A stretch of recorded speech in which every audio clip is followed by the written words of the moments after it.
മലയാളി വീട്ടമ്മ presented by Chunga Jewelry, co-branded by Sera. Malayali വീട്ടമ്മയുടെ ഈ മൂന്നാം ഘട്ടത്തിന്റെ മത്സരവേദിയിലേക്ക് എല്ലാ മാന്യ പ്രേക്ഷകർക്കും സ്വാഗതം.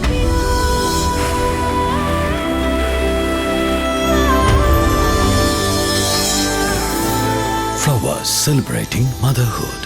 മലയാളി വീട്ടമ്മ. മന്ത്രിക്കൊച്ചമ്മ വരുന്നുണ്ടേ. എന്റെ പേര് ശ്രീകുട്ടി. എനിക്ക് തീരെ ഇഷ്ടമില്ലാത്ത പേരാ. നല്ല ക്യൂട്ട്നെസ് ഉള്ള ഒരു പേരാണ്. അതൊക്കെ പറയാം.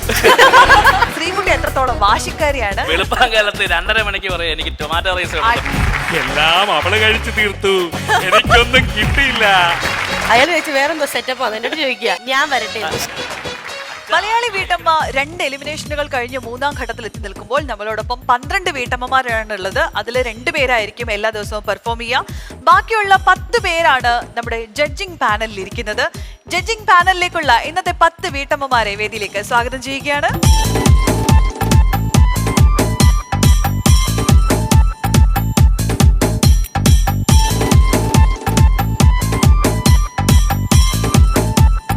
അപ്പൊ കഴിഞ്ഞ പ്രാവശ്യം അവിടെ നമ്മുടെ ജഡ്ജിംഗ് പാനലിൽ ഇരുന്ന് അസസ്മെന്റ് ഒക്കെ നടത്തിയിട്ട് എങ്ങനെ ഉണ്ടായിരുന്നു എക്സ്പീരിയൻസ്? ഓരോ പെർഫോമൻസ് നടക്കുമ്പോൾ നമുക്ക് മനസ്സിൽ ഓരോരോ അഭിപ്രായങ്ങൾ ഉണ്ടാവും.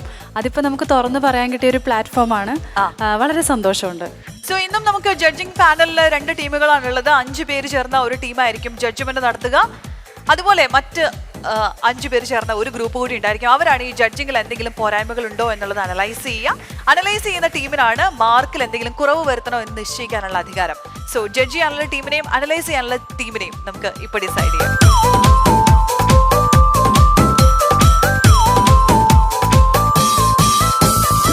ലോട്ടില് A കിട്ടിയവരായിരിക്കും ഇന്ന് ജഡ്ജിംഗ് പാനലിൽ ഇരിക്കുക. അപ്പം B കിട്ടിയവർക്ക് അനലൈസ് ചെയ്യാൻ വേണ്ടിയിട്ട് സീറ്റിലേക്ക് ഇരിക്കും.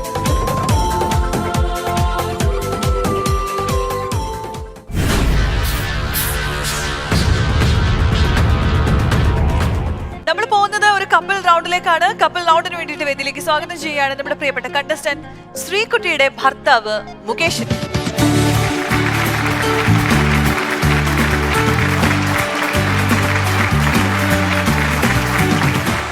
ഭാര്യയുടെ കൂടെ അല്ലാതെ ആദ്യമായിട്ടാണ് തോന്നുന്നു സ്റ്റേജിലേക്ക് വരുന്നത്. ഇതുവരെ ഭാര്യയുടെ സപ്പോർട്ടോട് കൂടി ഇപ്പൊ ഇച്ചിരി ധൈര്യക്കുറവ് തോന്നുന്നുണ്ടോ? ധൈര്യക്കുറവില്ല, നമുക്കൊരു കൈ നോക്കാം. മുകേഷിന്റെ ടാസ്ക് ഇവിടെ തൊട്ട് തുടങ്ങുകയാണ്. മുകേഷ് ആണ് ശ്രീകുട്ടി ഇൻവൈറ്റ് ചെയ്ത് ഈ സ്റ്റേജിലേക്ക് വരുന്നത്. പറയാലോ, അപ്പൊ വിളിക്കേണ്ട പോലെ വിളിക്കേണ്ട രീതിയിൽ നമുക്ക് വിളിക്കാം. അതാണ്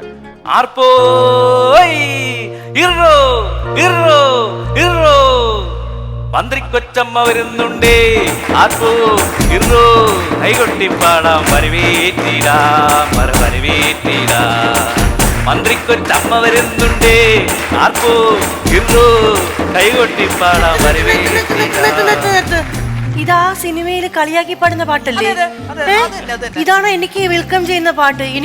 മുകേഷേട്ടാ, എനിക്കും ഉണ്ട് കേട്ടോ ആഗ്രഹങ്ങൾ. എത്ര ഭർത്താക്കന്മാർ എന്ത് നന്നായിട്ടാ വെൽക്കം ചെയ്യുന്നത്. ഇങ്ങനത്തെ ഒരു പാട്ടാണോ എനിക്ക് വേണ്ടിട്ട്? പിണങ്ങല്ലേ, നീ എന്റെ മുത്തല്ലേ? മുത്തേ പൊന്നെ പിണങ്ങല്ലേ, എന്തേ കുറ്റം ചെയ്തു ഞാൻ? മുത്തേ പൊന്നെ പിണങ്ങല്ലേ, എന്തേ കുറ്റം ചെയ്തു ഞാൻ? എന്തിനു പൊന്നെ പിണങ്ങുന്നു പിണക്കം, നീ എന്റെ കരളല്ലേ? താനെ തന്നെ തന്നെ ഞാനേ, താനെ തന്നെ തന്നെ ഞാനേ. ഹാപ്പിയായി. ഇത്രയൊക്കെ ആയില്ലേ, നമ്മൾ തമ്മിലുള്ള പ്രശ്നമൊക്കെ സോൾവ് ആയല്ലോ. ഇനിയിപ്പം ഞാൻ ശരിക്കും ഞാൻ എന്താന്ന് ഇവർക്കൊന്ന് പറഞ്ഞു കൊടുത്തേ. കണ്ട് പഠിക്കട്ടെ വീട്ടമ്മമാര്. ശരി, ഞാൻ ശ്രീകുട്ടിയെ വെൽക്കം ചെയ്യാനായിട്ടുള്ള ശരിക്കുള്ള പാട്ട് പാടാം. പൂമുഖവാതിൽക്കൽ സ്നേഹം വിടർത്തുന്ന പൂന്തിങ്കളാകുന്നു ഭാര്യ, ദുഃഖത്തിൻ മുള്ളുകൾ പൂവിരൽ കൊണ്ടു പുഷ്പങ്ങളാക്കുന്നു ഭാര്യ. എണ്ണിയാൽ തീരാത്ത ജന്മാന്തരങ്ങളിൽ ആത്മദായേശ്വരി ഭാര്യ. ഇതാണ് ഞാൻ പഠിപ്പിച്ചോണ്ട് വന്നത്. പാടുന്ന സ്റ്റൈലാണ് ഇവിടെ വന്നപ്പോഴത്തേക്ക് കംപ്ലീറ്റ് ശരിക്കും വീട്ടിൽ പാടുന്ന പാട്ടേതാ? താമസിച്ചാൽ ആ പാട്ടിടയ്ക്ക് പാടും. അങ്ങനെയൊന്നുമില്ല, ഞങ്ങള് പ്രൊഫൈലിൽ പറഞ്ഞാൽ ഒരു ടോം ആൻഡ് ജെറി പോലെയാണ്. അതുകൊണ്ട് Give and take, അതുകൊണ്ട് അങ്ങനെ പോകുന്ന ഒരു ഫാമിലിയാണ്. ഇവിടെ നോക്കി തഴമ്പ് വേണം. ഇന്ന് ഇവരൊരു പുതിയ ടാസ്കുമായിട്ടാണ് ഈ സ്റ്റേജിലേക്ക് വന്നിട്ടുള്ളത്. നിങ്ങൾ നമ്മളോട് പറഞ്ഞു തരണം, അല്ലെങ്കിൽ നമ്മുടെ ജഡ്ജസിന് കൺവിൻസ് ചെയ്യണം ശ്രീകുട്ടി എത്രത്തോളം വാശിക്കാരിയാണ്. അതിന് മുകേഷിന് കോട്ട് ചെയ്യാനുള്ള ഉദാഹരണങ്ങൾ പറയാം, സംഭവങ്ങൾ പറയാം, ശ്രീകുട്ടി വാശി കാണിച്ചിട്ടുള്ള ആൾക്കാരെ കുറിച്ച് പറയാം. പക്ഷെ ആത്മാർത്ഥമായിരിക്കണമെന്ന് മാത്രം. നല്ല രീതിയിൽ പറയാനായിട്ടുള്ള പറ്റിയ ഒരു ടോപ്പിക്കാണ്. കാരണം ഈ ശ്രീകുട്ടി എന്നുള്ള പേര് മാറ്റി വാശിക്കുട്ടി എന്ന് തന്നെ വിളിച്ചാലോ എന്ന് ഞാൻ പലതവണ ആലോചിച്ചിട്ടുണ്ട്. ഇതിന്റെ ഏറ്റവും വലിയ തമാശ, കല്യാണം കഴിഞ്ഞിട്ട് 2 മാസം കഴിഞ്ഞിട്ട് ഞങ്ങൾ ബാംഗ്ലൂരിലെ അവിടുത്തെ വീഗലാൻഡിൽ പോയി. എനിക്ക് ഹൈറ്റ്സ് ഉള്ള ഇതിലൊക്കെ കയറാനായിട്ട്, ത്രില്ലർ റൈഡ്സിലൊക്കെ കയറാൻ വലിയ പേടിയാണ്. ഞാനുമായിട്ട് മാത്രമേ കയറത്തോളന്ന് വാശി പിടിച്ചിട്ട് എന്നെ പിടിച്ച് 2-3 എണ്ണത്തില്ലാത്ത കയറ്റി. അത് കഴിഞ്ഞപ്പോ ഞാൻ പറഞ്ഞ ശ്രീകുട്ടി എന്റെ ഇതെല്ലാം കുലുങ്ങി കറങ്ങി മറിഞ്ഞിരിക്കുകയാണ്, എനിക്ക് ഇനി ആംബിയറില്ല, കണ്ണൊക്കെ തള്ളിയിരിക്കുകയാണ്. ഞാൻ പറഞ്ഞു എനിക്ക് ഇനി അതിനുള്ള ആംബിയറില്ല, ഞാൻ ഇനി കയറുന്നില്ലെന്ന് പറഞ്ഞാൽ ഇല്ല. അതുകൊണ്ടൊരു പോസിറ്റീവ് തിങ് ഉണ്ട് അശ്വതി. അതുകൊണ്ട് മൂപ്പരുടെ ഹൈറ്റ്സിന്റെ പേടിയൊക്കെ ഇപ്പൊ മാറി. ഈ വാശി കൊണ്ട് എനിക്ക് പോസിറ്റീവ് കാര്യങ്ങളും ഉണ്ട് കേട്ടോ. ഞങ്ങള് 3 വർഷമായി വിചാരിക്കുന്നു വീട് പണി തുടങ്ങണം എന്നുള്ളത്. അപ്പം ഞാൻ ഒരാള് കട്ടക്ക് ഒറ്റക്കാലിൽ നിന്ന് വാശി പിടിച്ചിട്ടാണ് ഇപ്പൊ തുടങ്ങിയത് ഫൗണ്ടേഷൻ. ശരിയാണ്, പെണ്ണുങ്ങളാകുമ്പോൾ കുറച്ച് വാശിയൊക്കെ ഉണ്ടാവും. അതിനകത്ത് ഒരു കാര്യം എന്ന് വെച്ച് കഴിഞ്ഞാല് ഭക്ഷണ കാര്യത്തിൽ എനിക്ക് പൊതുവെ ഇത്തിരി വാശി കൂടുതലാണ്. പക്ഷെ അതൊരു നല്ലൊരു കാര്യമാണെന്ന് വെച്ചാല് ഞാന് ഗർഭിണിയായിരുന്ന സമയത്ത് എനിക്കൊരു വാശി വന്നു, ടൊമാറ്റോ റൈസ് കഴിക്കണം. അല്ല, ആ വാശി വന്നതിന് നമുക്കൊരു പ്രശ്നമല്ല, ആ സമയമാണ് നമുക്ക് ഏറ്റവും വലിയ. വെളുപ്പാങ്കാലത്ത് 2:30 മണിക്ക് പറയാം എനിക്ക് ടൊമാറ്റോ റൈസ് വേണം, ബാംഗ്ലൂർ വെച്ച് എന്ത് ചെയ്യണമെന്ന് അറിഞ്ഞൂടാ. ഞാൻ പറഞ്ഞാൽ ഞാൻ കയറി ഒന്ന് ശരിയാക്കി തരാം, പറ്റത്തില്ല, കടയിൽ നിന്ന് തന്നെ വേണം. അപ്പൊ ഞങ്ങൾ വെളിയിലൊക്കെ പോയി ഞാൻ മാത്രം വെളിയിലൊക്കെ പോയി കറങ്ങി ഒരു 3/4 മണിക്കൂർ കറങ്ങിയിട്ട് അവസാനം കിട്ടിയത് വെജിറ്റബിൾ ഫ്രൈഡ് റൈസ് ആണ്. ഞാൻ ഒന്നും മിണ്ടിയിൽ ഇത് കൊണ്ട് കൈ കൊടുക്കുന്നു, പുള്ളിക്കാരത്തി തുറന്നു നോക്കുന്നത് സംഭവം ഇതല്ലെന്ന് മനസ്സിലായി എടുത്തിട്ട് ഒറ്റ. അത് പക്ഷെ നിങ്ങൾക്ക് മനസ്സിലാവും, ഗർഭപൂതി എന്നാണ് പറയുന്നല്ലേ. ആ സമയത്ത് പെണ്ണുങ്ങൾ എന്നെ സപ്പോർട്ട് ചെയ്യില്ല. എനിക്ക് ആ സമയത്ത് കഴിക്കാൻ തോന്നി അതാണ്. പിന്നെ അതിന് പകരം വേറെ എന്തുകൊണ്ടാലും ഞാൻ കഴിക്കൂല. അതൊരു വാശിയുടെ കാര്യമല്ല, അത് ഗർഭപൂതിയാണ്. ഗർഭത്തിന്റെ കാര്യം പറയുമ്പോഴാണ് ഇത് റിലേറ്റ് ചെയ്ത് ഇതിനേക്കാളും വലിയൊരു സംഭവം പറയാനുണ്ട്. ഞാൻ ഒരു ദിവസം ബാംഗ്ലൂരിൽ നമ്മളെ ജോലിക്ക് ഇരുന്ന സമയത്ത് പുള്ളിക്കാരത്തി കോൾ വിളിച്ചിട്ട് പറയാം എനിക്ക് ഫ്ലൂയിഡിന്റെ ചെറിയൊരു ലീക്ക് വന്നിട്ടുണ്ട്. 1 മാസം മുമ്പെയാണ്. അപ്പോഴത്തേക്ക് എന്നെ അഡ്മിറ്റ് ചെയ്യാനായിട്ട് ഡോക്ടർ പറഞ്ഞിട്ടുണ്ട്, ചേട്ടാ എത്രയും പെട്ടെന്ന് കയറി വരണമെന്ന്. ശരി, ഞാൻ ഉടനെ തന്നെ ഫ്ലൈറ്റ് ഒക്കെ ബുക്ക് ചെയ്തു. പക്ഷേ ബാംഗ്ലൂരിലെ ട്രാഫിക് കൊണ്ട് ഫ്ലൈറ്റ് മിസ്സായി. ബസ് നോക്കിയിട്ട് ബസ്സില്ല, ട്രെയിൻ ഇല്ല. ശരി, അപ്പൊ ഞാൻ പറഞ്ഞു ഞാൻ ഡ്രൈവർ അറേഞ്ച് ചെയ്ത് കാറിൽ തന്നെ വരാമെന്ന് പറഞ്ഞിട്ട് ഡ്രൈവറൊന്നും ഇല്ലായിരുന്നു, ഞാൻ തന്നെയാണ് വന്നത്.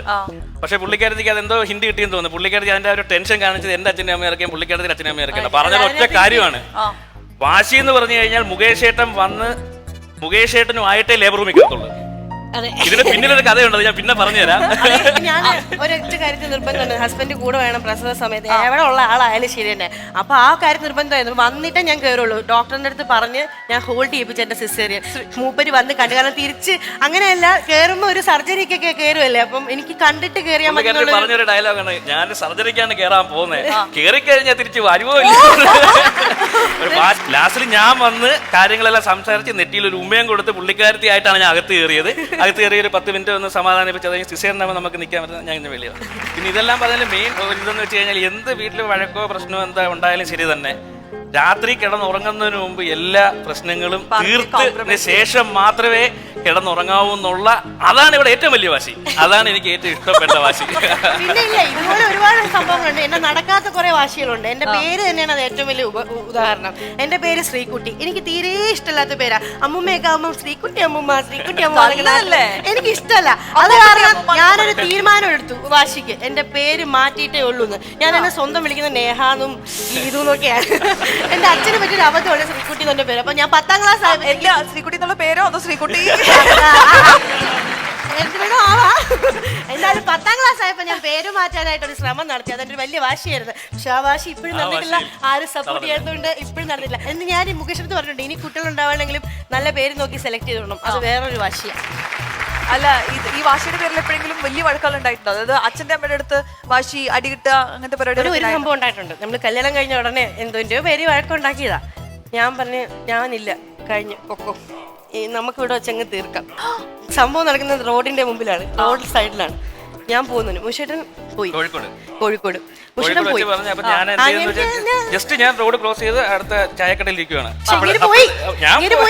പോയപ്പോഴത്തേക്ക് എവിടുത്തെ ഒരു ചേട്ടൻ, അയാൾ വെച്ച് വേറെന്തോ സെറ്റപ്പ് ആണ് എന്നോട് ചോദിക്കുക, ഞാൻ വരട്ടെ. അയാള് പോയെങ്കിൽ പോട്ടെ, ഞാൻ നിന്റെ കൂടെ വരട്ടെ എന്ന് ആ, റോഡിൽ ഞാൻ നിന്ന് ആ സാഹചര്യം നോക്കാതെ ആ ഭാഷ ഉണ്ടാക്കിയത് തെറ്റാണെന്ന് പിന്നീട് എനിക്കും തോന്നി. കാരണം അയാൾ എന്നോട് ചോദിക്കുക അവൻ പോണെങ്കിൽ പോട്ടെ ഞാൻ വരട്ടെ എന്നുള്ളത്. അത് പറയിപ്പിക്കേണ്ട കാര്യമില്ലായിരുന്നു. അതോടുകൂടി ഒരു പാഠം പഠിച്ചു. നടു റോട്ടി വെച്ചൊന്നും വാശി കാണിക്കാൻ പാടില്ല, എല്ലാം വീട്ടിനകത്ത് കൂട്ടിയിട്ടതിന് ശേഷം മാത്രമേ വാശി കാണിക്കാൻ പാടുള്ളൂ എന്നൊരു വലിയ പാഠം പഠിച്ചിരുന്നു. അതാണ് ഏറ്റവും വലിയ സംഭവം. എക്സ്പെക്ട് ചെയ്തിട്ടുണ്ടായിരുന്നോ അങ്ങനെ ഒരു വാശിയുള്ള ആളായിരിക്കും കല്യാണം കഴിക്കാന്ന് എക്സ്പെക്ട് ചെയ്തിട്ടുണ്ടായിരുന്നു? തീർച്ചയായിട്ടും ഇല്ല. കാരണം കല്യാണം കഴിക്കുന്നതിന് മുമ്പ് 1.5 മണിക്കൂർ സംസാരിച്ചിട്ടുണ്ടായിരുന്നു. സംസാരിച്ച് തള്ളി. അന്നേരം ഒന്നും ഈ ഒരു വാശിയും കാര്യങ്ങളൊന്നും വരുന്നില്ല. അങ്ങനെ പറയുന്നത് ചേട്ടാ, അന്നേ ഞാൻ എന്റെ റിയൽ ക്യാരക്ടർ കാണിച്ചായിരുന്നു. നമ്മുടെ കാര്യങ്ങളെല്ലാം ഈ സമയത്ത് ഇതുപോലെ രാത്രി വിളിച്ചപ്പോഴത്തേക്ക് ഒരു ദിവസം എന്തോ കാര്യത്തിന് ഉടക്ക് സ്ഥിരമുള്ളതാണല്ലോ, ക്ലോസ് ആയി ഉടക്ക് തീർന്നപ്പോ എനിക്ക് മൂപ്പരപ്പ കാണണം. ബാംഗ്ലൂരും അല്ല, ഞാൻ ഒരു കാര്യം ചോദിക്കട്ടെ, ഒരുപാട് തമിഴ് സിനിമകളൊന്നും കാണാം. എന്തോ പ്രശ്നമുണ്ട്, എന്തോ പ്രശ്നമുണ്ട്. അപ്പൊ തന്നെ കാണില്ല. അല്ല ഉടനെ കാണണമെന്ന് പറഞ്ഞപ്പോ ഞാൻ ബാംഗ്ലൂരിലാണ്. ശരി, ഞാൻ വരാമെന്നെല്ലാം പ്ലാൻ ചെയ്തിട്ട് ഞാൻ ഫ്ലൈറ്റ് ബുക്ക് ചെയ്തിട്ട് ഞാൻ വന്ന് എന്തോ പറ്റിയെന്ന് വെച്ച് കഴിഞ്ഞാൽ വന്ന് ഇത് നിശ്ചയം കഴിഞ്ഞിട്ടാണ്. പ്രാവശ്യത്തെ പോലെ ഫ്ലൈറ്റ് ബുക്ക് അല്ല, ഇത് കിട്ടി. ഇത് നിശ്ചയം കഴിഞ്ഞിട്ടാണ്, കല്യാണം കഴിഞ്ഞിട്ടില്ല. ഫ്ലൈറ്റിൽ വന്നിറങ്ങി ഇന്നലെ ശ്രീകുട്ടിയെ കാണാനായിട്ട് പോകുന്നത് നേരെ എന്ന് നിൽക്കുന്ന അമ്മായിച്ചന്റെ മുമ്പിൽ അച്ഛാ അനുഗ്രഹിക്കണം. അതാണ് ഏറ്റവും പണി കിട്ടിയത്. അല്ല, ഏത് സമയത്ത് ഇമേജ് പോയി എന്നൊക്കെ പറഞ്ഞുകൊണ്ട് ചോദിച്ചതാ. Very good and your time over. അപ്പൊ ഇത്രയും സമയം നമ്മള് ശ്രീകുട്ടിക്കും മുകേഷിനും പറയാനുണ്ടായിരുന്ന കാര്യങ്ങളൊക്കെ കേട്ടു. പക്ഷെ അതിന് മുമ്പ് എനിക്ക് ശ്രീകുട്ടിയോട് വേറൊരു കാര്യം കൂടി ചോദിക്കാൻ. നിങ്ങൾ നീങ്ങുന്നേ രഹസ്യമാണോ? അല്ല, ഈ മുകേഷിന് എങ്ങനെയാ വാശി? ഒരു എക്സാമ്പിൾ അതും കൂടെ പറയാവോ? എപ്പോഴും വിഷമം വരുന്ന എന്റെ ഒരു കാര്യം എന്ന് വെച്ചാൽ പിണങ്ങി കഴിഞ്ഞാൽ മിണ്ടത്തില്ല, ഞാൻ തന്നെ ഫസ്റ്റ് ഹാൻഡ് എടുക്കണം. അതിപ്പോ പറഞ്ഞല്ലോ മൂപ്പര്. ഒരു ഇനീഷ്യേറ്റീവ്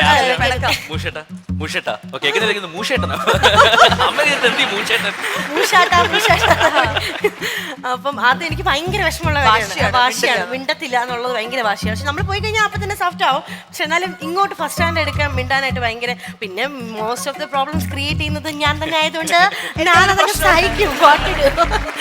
അപ്പൊ അത് ഭയങ്കര വാശിയുള്ളൊരു കാര്യമാണ്.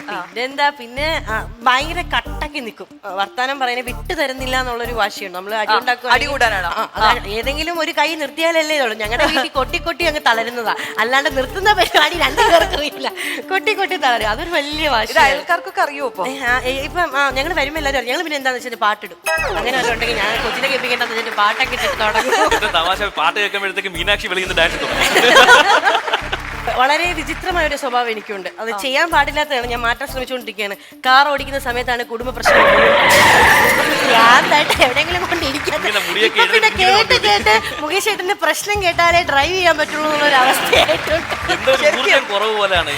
ആ വാശി എനിക്ക് മാറുന്നേ ഇല്ല. കാർ ഓടിക്കുമ്പോ മിണ്ടാതെ സൈലന്റ് ആയിട്ടിരിക്കുന്നുള്ള വാശി. പക്ഷെ തെറ്റാണ്, എനിക്കറിയാം. ഞാൻ ട്രൈ ചെയ്യുന്നുണ്ട് തിരുത്താൻ വേണ്ടി. എന്തായാലും ഇങ്ങനൊരു എല്ലാരും അസസ് ചെയ്യാനും ജഡ്ജ് ചെയ്യാനും ഇരിക്കുന്നതെന്ന് അറിഞ്ഞിട്ടും ഇവിടെ വെച്ച് ശ്രീകുട്ടി കുറവുകളൊക്കെ വിളിച്ചു പറഞ്ഞു. നമ്മളെല്ലാരും പെർഫെക്റ്റ് അല്ലല്ലോ, അപ്പൊ എന്റെ കുറച്ച് കുറവുകളാണ് ഇതൊക്കെ. അതൊക്കെ ഞാൻ പിന്നെ വാവയുടെ മുമ്പ് വെച്ച് മാക്സിമം ഞങ്ങള് സൗണ്ട് കൂട്ടാറില്ല. പേടിയാ, കുഞ്ഞു കുട്ടിയല്ലേ, അപ്പൊ അത് കേട്ട് കഴിഞ്ഞാൽ അതിനാ ഞങ്ങൾ പാട്ടിടുന്നത്. അപ്പൊ നിങ്ങള് നമ്മുടെ പ്രൊഫൈലിൽ പറഞ്ഞ പോലെ ടോം ആൻഡ് ജെറി തട്ടിയും മുട്ടിയും നിങ്ങളുടെ കുറെ കാര്യങ്ങൾ കുറച്ച് സമയം കൊണ്ട് അവര് കുറച്ച് നന്നായിട്ട് തന്നെ ഓപ്പൺ അപ്പ് ആയിട്ടുണ്ടെന്നാണ് തോന്നുന്നത്. അപ്പൊ എന്തായാലും നമുക്ക് നമ്മുടെ ജഡ്ജിങ് പാനലിലുള്ള 5 വീട്ടമ്മമാരോട് ചോദിക്കാം, എങ്ങനെയാണ് ശ്രീകുട്ടിയുടെ ഇന്നത്തെ ഈ ഒരു ടാസ്കിനെ നിങ്ങൾ വിലയിരുത്തുന്നത്? മുകേഷ് ഏട്ടാ, എൻട്രി കിടിലനായിരുന്നു. ആ 2 പാട്ട് കറക്റ്റ് ആപ്റ്റ് ആയിരുന്നു അവർക്ക് വേണ്ടിയിട്ട്. മന്ത്രിക്കൊച്ചമ്മ വരുന്നുണ്ടേ, ആർപ്പോ ഇറോ കൈകൊട്ടി പാടാം, വരവേറ്റീരാ വരവേറ്റീരാ ഒന്നേ ഒന്നേ പീണകല്ലേ എന്നേ കുറ്റം ചെയ്തു ഞാൻ. കുറച്ച് സമയം കൊണ്ട് കുറേ പോയിന്റ്സ് പറയാൻ നോക്കിയിട്ടുണ്ട്. അതിൽ തന്നെ ഇൻലോസിൻ്റെ അടുത്ത്, അല്ലെങ്കിൽ മുകേഷ് ചേട്ടൻ്റെ വീട്ടിൽ വെച്ചിട്ട് എന്തെങ്കിലും ഈ ശ്രീകുട്ടിയുടെ വാശി കാരണോ അങ്ങനെ എന്തെങ്കിലും രസകരമായിട്ടുള്ള ഇൻസിഡൻസ് ഉണ്ടായിട്ടുണ്ടോ? അതിനൊരു അവസരം ഉണ്ടായിട്ടില്ല. കാരണം എൻ്റെ 2 ഇൻലോസിൽ, ഒരു ഇൻലോ ദുബായിലും ഒരു ഇൻലോ ജർമ്മനിയിലുമാണ്. അതുകൊണ്ട് ശ്രീകുട്ടിക്ക് ഒരു അവസരം കിട്ടിയില്ല. ആകെ ഒരു അവസരം ഉണ്ടായത് മദറിനോട് ഫാദറിനോട്. അതാണ് ഞാൻ പറഞ്ഞത്, ഞാൻ അവരോട് ഏറ്റവും ആകെ ദേഷ്യപ്പെട്ടൊരു സാഹചര്യം ഗർഭിണിയായിരുന്നു. അത് പറയുകയും ചെയ്തു. ഗർഭിണിയായ സമയത്ത് മുകേഷ് ഏട്ടൻ വരാൻ വൈകിയപ്പോൾ ഞാൻ അമ്മയോട് ചൂടായി. എനിക്ക് ഇപ്പോഴും അതിനകത്ത് റിഗ്രറ്റ്. ഞാൻ ആകെ ഒരു ചൂടായി. അന്ന് അച്ഛനും അമ്മയും ഞാൻ പ്രസവം കഴിഞ്ഞ് വന്നിട്ട് പറഞ്ഞു, ശ്രീകുട്ടിയുടെ ഭദ്രകാളി രൂപം ഞങ്ങൾ കണ്ടായിരുന്നു എന്ന് പറഞ്ഞു. ഞാൻ കല്യാണം കഴിക്കുന്നതിന് മുമ്പ് എൻ്റെ അമ്മയോട് അച്ഛനോടും പറഞ്ഞിട്ടുണ്ട്, പ്രസവ നേരത്ത് പോലും കൂടില്ലാത്ത ടൈപ്പ് ഹസ്ബൻഡ്സിനെ എനിക്ക് വേണ്ട, അങ്ങനെയുള്ള ഒരാളെ നോക്കിയാൽ മതി എന്ന് പറഞ്ഞു. അതാ ഈ ധന്യയുടെ പോയിന്റിന് ഉത്തരവാണ്. മുകേഷിൻ്റെ അച്ഛനും അമ്മയും വന്നപ്പോൾ ഞാൻ അവരോട് ചോദിച്ചു, ഞാൻ ചോദിച്ചു അമ്മ നിങ്ങളുടെ മോൻ എന്താണ് ഇവനോട് ഈ ചതി ചെയ്യേണ്ടത്, നമ്മ എന്ത് ചതി എവിടെയാക്കിയതാണ് ഏത് ചതിയാ ഉദ്ദേശിച്ചത്? ഇത് ഏത് ചതിയാ ഉദ്ദേശിച്ചത്? എനിക്ക് ഇഷ്ടപ്പെട്ട ഒരു പോയിന്റ്, രാത്രി കിടക്കണയ്ക്ക് മുമ്പ് വഴക്കുകൾ തീർക്കുന്നത്. അത് ഏറ്റവും നല്ലൊരു പോയിന്റാണ്. പിന്നെ എനിക്ക് പറയാനുള്ളത് രണ്ടാമത്തെ കാര്യം, ഇപ്പം സിസേറിയൻ്റെ സെക്ഷൻ ഒരു കാര്യം പറഞ്ഞു. ആ ഒരു സമയത്ത് എല്ലാ പെമ്പിള്ളേരും ആഗ്രഹിക്കുന്ന ഒരു കാര്യമാണ് ഹസ്ബൻഡ് ആ സമയത്ത് അടുത്തുണ്ടാവണമെന്ന്. നമ്മൾ ആ സമയത്ത് നമ്മുടെ ഹെൽത്ത് മാത്രമല്ല നോക്കേണ്ടത്, നമ്മുടെ ഒരു കുഞ്ഞും കൂടി ഉണ്ടാകും, നമ്മുടെ ആ ഒരു ഹെൽത്ത് കൂടി നോക്കണം. ശ്രീകുട്ടിക്ക് ആ സമയത്ത് ഇത്രയും ധൈര്യം ഉണ്ടായിരുന്നോ? ശരിക്കും പ്രശ്നമൊന്നും വരില്ല, അല്ലെങ്കിൽ കുഞ്ഞിനും പ്രശ്നമൊന്നുമില്ല, കുഞ്ഞു സേഫ് ആയിരിക്കും, അത്രയും കോൺഫിഡൻസ് കോൺഫിഡൻസ് ഉണ്ടായിരുന്നു. അപ്പൊ മുകേഷിനോട് ശ്രീകുട്ടി ആദ്യം തൊട്ട് ഇത് കൂടെ നിൽക്കണം എന്ന് പറയുമ്പോൾ കൂടെ മുകേഷിനുള്ള നിൽക്കണമെന്ന് ധൈര്യം പറയുമ്പോൾ എനിക്ക് ഉണ്ടായിരുന്നോ? സത്യം എന്ന് പറഞ്ഞാൽ ഭയങ്കര ടെൻഷനാണ്. കാരണം എനിക്ക് ബ്ലഡ് ഒക്കെ കണ്ടു കഴിഞ്ഞാൽ സീൻ വേറെയാണ്. ഞാൻ ഇങ്ങനെ നിൽക്കത്തില്ല, ചിലപ്പോൾ ഇവിടെ ആയിരിക്കും കിടക്കുന്നത്. അപ്പോൾ സിസേറിയൻ എന്ന് പറഞ്ഞപ്പോൾ തന്നെ നമുക്ക് സിസേറിയൻ നമ്മളെ അനുവദിക്കത്തില്ല. കാരണം ഞാൻ ജസ്റ്റ് കയറി ലേബർ റൂമിനകത്ത് കയറി നെറ്റിയിൽ ഒരു ഉമ്മയും വെച്ച് കയ്യിൽ കുറച്ച് നേരം പിടിച്ച് നിന്ന് അത് കഴിഞ്ഞിട്ട് നമ്മൾ വെളിയിൽ ഇറങ്ങി. പിന്നെ ശ്രീകുട്ടിയുടെ പേര് നല്ല ക്യൂട്ട്നെസ് ഉള്ള ഒരു പേരാണ്, അതിലൊട്ടും വിഷമിക്കേണ്ട, അതിന് മാറ്റാൻ വാശി പിടിക്കാൻ വേണ്ട. പേര് ദിനീജ എന്നുള്ളവർക്കൊക്കെ അതൊക്കെ പറയാം.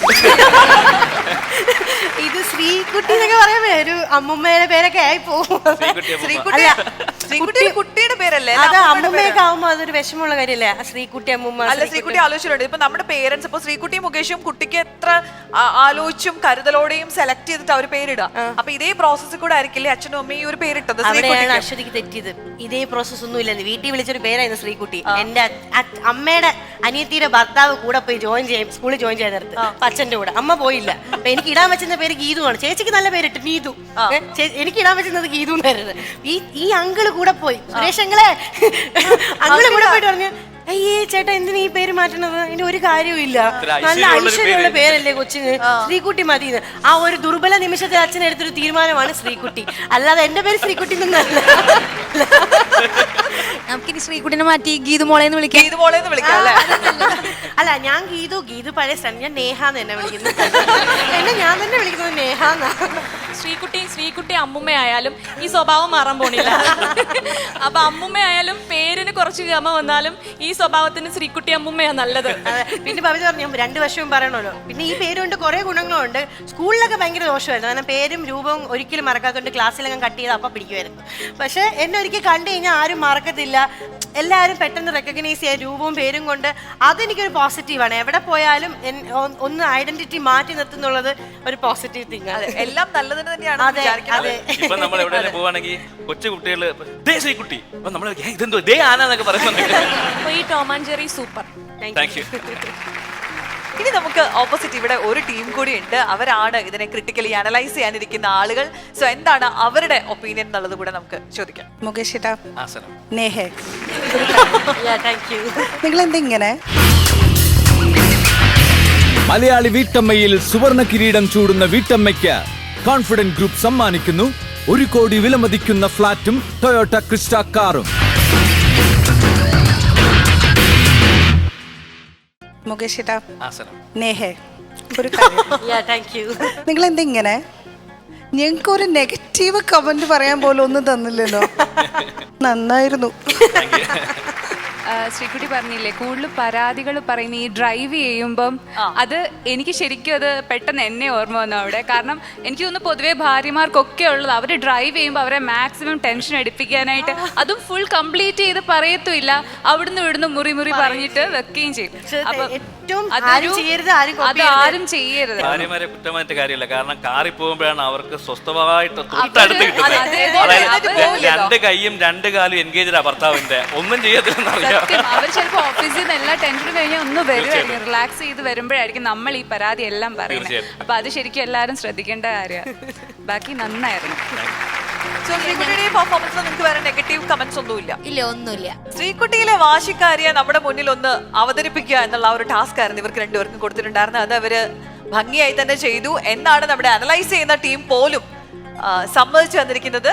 സോ നമുക്ക് നമ്മുടെ ജഡ്ജസിനോട് ചോദിക്കാം, എത്ര മാർക്സ് വെച്ചാണ് നിങ്ങൾ ഓരോരുത്തരും ശ്രീകുട്ടിക്ക് മുകേഷിനും കൊടുക്കാൻ പോകുന്നത്? Out of 10. Dhanya. Sreekutty and Mukesh ചേട്ടാ, ഞാൻ നിങ്ങൾക്ക് തരുന്ന mark 7. Out of 10 7. 10-ൽ 7. Out of 10 7. ഞങ്ങൾ എല്ലാവരും ഒരുപോലെ ഈ ടോം ആൻഡ് ജെറിക്ക് 10-ൽ 7 മാർക്ക്. നിങ്ങൾക്ക് ഇപ്പോ ജഡ്ജിങ് പാനലിന്റെ കയ്യിൽ നിന്ന് കിട്ടിയിരിക്കുന്ന മാർക്ക് 35 ആണ് ഔട്ട് ഓഫ് 50. ഇനി നമുക്ക് നമ്മുടെ അനലൈസ് ചെയ്യുന്ന ടീമിനോട് ചോദിക്കാം, നിങ്ങൾക്ക് ഇതിൽ നിന്ന് എന്തെങ്കിലും കുറവ് വരുത്തണം എന്ന അഭിപ്രായം ഉണ്ടോ? ഞങ്ങൾ ആ മാർക്കിനോട് യോജിക്കുന്നു. Very good. So out of 50 ഇവർ കൊടുത്തിരിക്കുന്ന മാർക്ക് 35 ആണ്. ഇനിയുള്ളത് ഒരു 10 മാർക്കാണ്. ഔട്ട് ഓഫ് 10 ശ്രീകുട്ടിക്ക് കുറച്ച് മാർക്കുകൾ കൂടി കിട്ടാനുണ്ട്. അത് എപ്പോഴായിരിക്കും എന്നുള്ളത് നമ്മൾ ഇപ്പോഴല്ല റിവീൽ ചെയ്യുക. നമ്മുടെ അടുത്തൊരു എലിമിനേഷൻ്റെ സ്റ്റേജിൽ നമ്മുടെ ഒരു ജഡ്ജിങ് പാനൽ, ആ ഒരു സമയത്ത് ഒരു സ്പെഷ്യൽ ജഡ്ജിങ് പാനലായിരിക്കും നിങ്ങൾക്ക് വേണ്ടിയിട്ട് അത് റിവീൽ ചെയ്യുക. ഇന്ന് ഈ സ്റ്റേജിൽ നിന്ന് പോകുന്നതിന് മുമ്പ് മുകേഷിന്റെ വക നമുക്ക് ഒരു ഗിഫ്റ്റ് കൂടി ഉണ്ട്. ഒരു ചെറിയൊരു പെർഫോമൻസ് ഉണ്ട്, ഒരു മിമിക്രി അല്ലേ? മിമിക്രിയിൽ ആദ്യമായിട്ട് 500 ആനയാണ് ഞാൻ കാണിക്കാനായിട്ട് ശ്രമിക്കുന്നത്. ഓക്കെ. എഴോ പഴയഴോ എൻ്റെ ലക്ഷ്മിക്കുട്ടി, ഈ വീടിൻ്റെ ലക്ഷ്മിക്കുട്ടി ഈ മുറ്റത്ത് കിടന്ന് പിഴഞ്ഞ് പിഴഞ്ഞ് മരിച്ചതിനെ മഴകണോ ഓ പഴയഴോ പഴയാൻ. അടുത്തത് നെടുമുടി വേണോ? ഇല്ല, എനിക്കൊന്നും കിട്ടിയില്ല, ഇവിടൊന്നും തന്നില്ല, എന്നെ ആരും കാണുന്നില്ലേ, എന്റെ വിശപ്പ് നിന്ന് അറിയുന്നില്ലേ, എല്ലാം അവള് കഴിച്ചു തീർത്തു, എനിക്കൊന്നും കിട്ടിയില്ല. ഇനിയുണ്ടോ ഇതുപോലെ എന്തെങ്കിലും കയ്യില്? ഇനി അടുത്തത് ജനാർദ്ദനാണ്. ഓക്കെ. അയ്യോ എന്റെ എഴുതോ അടിച്ചൊടിയടാ അവന്റെ കാല്, എന്റെ കാലല്ല അവന്റെ കാല്. Very good, very good Mukesh. Mukesh സത്യം പറഞ്ഞ ബാങ്കിലൊന്നും പോയിരുന്ന് മുരടിച്ചു പോകേണ്ട ഒരാളല്ല. മുകേഷിന്റെ ഉള്ളിലൊരു കലാകാരനുണ്ട്, പുറത്തു വരട്ടെ. മലയാളി വീട്ടമ്മയിൽ സുവർണ കിരീടം ചൂടുന്ന വീട്ടമ്മയ്ക്ക് കോൺഫിഡന്റ് ഗ്രൂപ്പ് സമ്മാനിക്കുന്നു 1 കോടി വിലമതിക്കുന്ന ഫ്ളാറ്റും ടൊയോട്ട ക്രിസ്റ്റ കാറും. Dish gold dish wash Malayali വീട്ടമ്മ പ്രസന്റഡ് ബൈ ചുങ്ക ജ്വല്ലറി, കോ ബ്രാൻഡഡ് ബൈ സേറ. മനസ്സ് തൊടുന്ന ഒരുപാട് മുഹൂർത്തങ്ങളുമായി വീണ്ടും നിങ്ങളിലേക്ക് എത്തും വരെ it's a bye from us.